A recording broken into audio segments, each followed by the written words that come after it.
Assalamualaikum warahmatullahi wabarakatuh. Bismillahirrahmanirrahim. Perkenalkan, nama saya Nesy Cantika Amalia dengan NIM 51300220088. Di sini saya akan melakukan pembuatan tugas video dengan maksud untuk memenuhi tugas etika kedokteran dari Dr. Paramita. Dalam sudut pandang saya, seorang dokter adalah seseorang yang sangat disegani dalam kehidupan bermasyarakat. Seorang dokter dianggap sebagai seseorang yang memiliki ilmu yang tinggi terkait kesehatan di masyarakat. Banyak orang yang menganggap bahwa seorang dokter itu harus dihormati dan disegani di lingkungan masyarakat.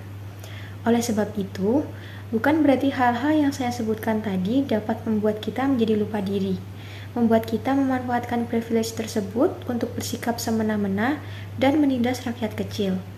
Dengan hal tersebut, sepatutnya kita sebagai seorang dokter yang disegani harus memiliki etika, moral, agama, serta mengikuti hukum yang berlaku. Keempat komponen tersebut harus selalu kita pegang dimanapun dan kapanpun. Dengan menerapkan keempat komponen tersebut dengan baik, insya Allah kita akan menjadi seorang dokter yang memiliki akhlak yang baik dan lebih disegani di kalangan masyarakat. Dari pernyataan tersebut, untuk menerapkan keempat komponen tersebut, kita harus mengetahui terlebih dahulu apa itu etika, moral, agama, dan hukum. Yang akan saya bahas dalam video ini adalah mengenai etika dari seorang dokter. Apa itu etika? Etika adalah nilai dan norma yang dapat menjadi pegangan bagi seseorang atau suatu kelompok dalam mengatur tingkah lakunya mengenai baik atau buruk daripada tingkah laku manusia. Dalam etika ini, kita memandang, mempertimbangkan, dan menilai aspek-aspek moral tingkah laku manusia, baik dilihat dari taraf individual ataupun pada taraf sosial. Dalam bioetika kedokteran ini memiliki 4 prinsip yang dapat kita terapkan sebagai seorang dokter di kehidupan sehari-hari. Antara lain sebagai berikut. Yang pertama adalah beneficent atau kebaikan.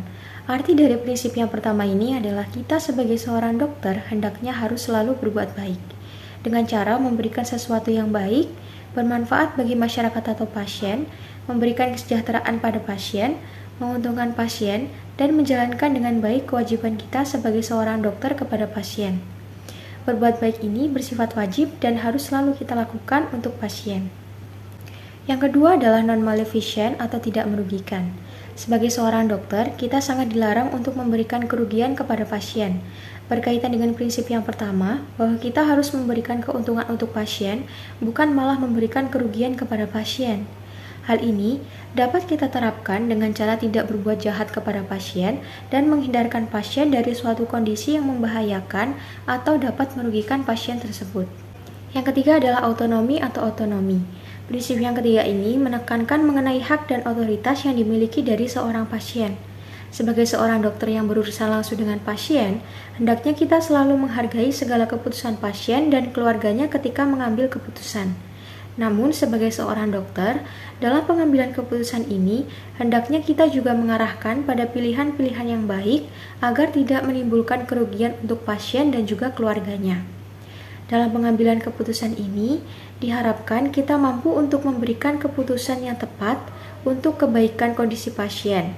Mampu di sini diartikan bahwa kita paham akan segala resiko dan manfaat, kesesuaian umur pasien, tidak ada paksaan pada pasien, dan dalam kondisi sadar saat mengambil keputusan. Prinsip yang terakhir adalah justice atau keadilan. Menjadi seorang dokter juga harus menerapkan prinsip keadilan. Contohnya adalah seperti kita memperlakukan pasien secara adil, tidak memihak, dan tanpa diskriminasi. Distribusi dari sumber daya kesehatan juga harus adil untuk masyarakat.